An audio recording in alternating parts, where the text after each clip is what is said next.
Em nome de Allah, o Clemente e Misericordioso, louvado seja Deus, Senhor do Universo, que a paz e a bênção esteja com o nosso querido e amado profeta Muhammad sallallahu alaihi wasallam, seus companheiros e seguidores até o dia do juízo final. Hoje iniciamos a série de vídeos sobre o importante livro Direito do Jejum, por Rashid Saad Al-Alemi.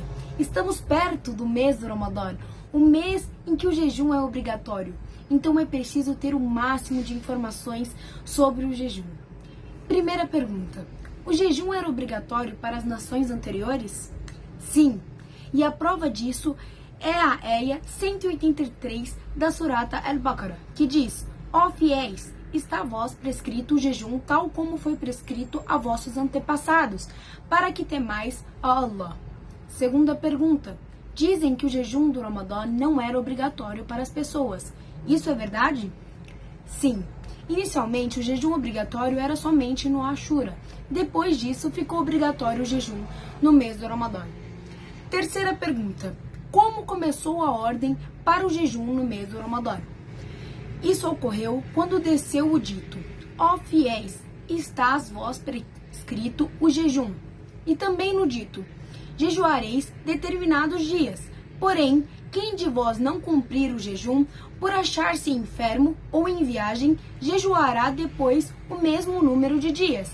Mas quem, só à custa de muito sacrifício, consegue cumpri-lo, vier a quebrá-lo, redimir-se-á, alimentando um necessitado. Porém, quem se empenhar em fazer além do que for obrigatório, será melhor. Mas se jejuardes, será preferível para vós, se queires sabê-lo. Esses dois ditos se referem ao jejum de Ramadã. Quarta pergunta: dizem que o jejum antigamente era severo, então veio a licença nele. Como isso ocorreu? Sim, e para nos aliviar, Allah enviou o seguinte dito: retornai então ao jejum, até ao anoitecer. Isso não significa que devemos jejuar até a noite escura, mas sim somente até o pôr do sol. Quinta pergunta: explique a seguinte Aia: mas quem, só à custa de muito sacrifício, consegue cumpri-lo, vier a quebrá-lo e redimir-se-á alimentando o necessitado. Esse dito diz a respeito dos que não conseguem fazer o jejum completo, e quebrá-lo será preciso alimentar um necessitado para compensar tal ação. Sexta pergunta: como surgiu o nome Ramadã?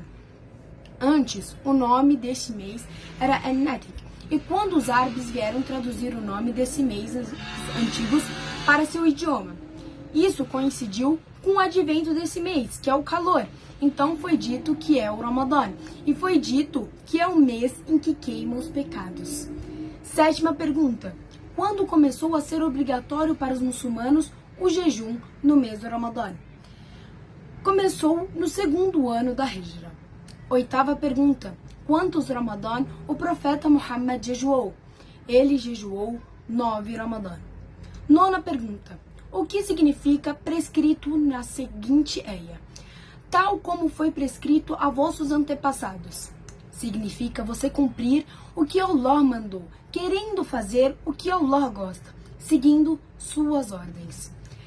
Pergunta número 10. Por que Deus mencionou o Ramadã como jejuareis determinados dias e mencionou o Hajj como a peregrinação realiza em meses determinados? Surat Al-Waqiah. Porque os meses da peregrinação naquela época já eram conhecidos desde o profeta de Deus Ibrahim. Quanto ao Ramadã, a legislação era nova para aquele povo. Pergunta número 11. É permitido fazer parceria com a intenção? Sendo assim, o jejum é para adoração e para dieta? Se for o caso de tratamento, então ele pode deixar clara a intenção e abster-se da comida desde o nascer do segundo amanhecer até o pôr do sol, e ele terá a recompensa por isso, e seu jejum é legítimo. O dever de atenção é aquele que jejua e não se abala ao jejuar, exceto para buscar recompensa de Deus Todo-Poderoso. Esse terá a maior recompensa de que aquele que associa o seu jejum entre adoração e matéria permitida. Pergunta número 12. Qual é o propósito da legislação de jejum? Deus prescreveu o jejum para se alcançar a fé e se o jejuador cumprir o direito do jejum. Pergunta número 13. O que significa a taqwa? A fé é o cumprimento dos mandados de Deus e a evitação de suas proibições. E esse é o propósito do jejum. E nele está a autoeducação, a disciplina moral, a retidão no comportamento correto e o cuidado para que o mês do Ramadã não chegue a menos que o muçulmano seja profundamente afetado em si mesmo, em sua moral e em seu comportamento. Pergunta número 14. O profeta se referiu à questão da taqwa em relação ao jejum? Sim, o profeta Muhammad disse: quem não desiste da fala falsa e de agir de acordo com ela, então Deus não precisa que ele desista de sua comida e de sua bebida. Narrado por Abu Huraira. Pergunta número 15. Quais são os benefícios derivados do dito Todo-Poderoso?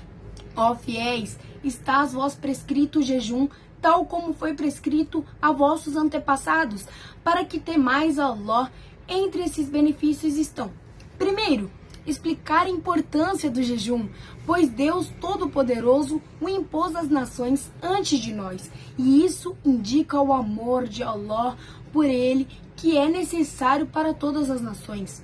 Segundo, reduzir a necessidade desta ação, uma vez que não foi designada sozinha para jejuar, o que pode ser uma dificuldade para almas e corpos.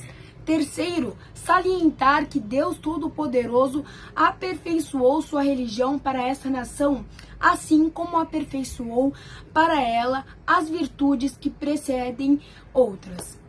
Espero que todos tenham entendido. Qualquer dúvida é só deixar nos comentários que terei o prazer de responder. Wassalamu alaikum wa rahmatullahi wa barakatuh.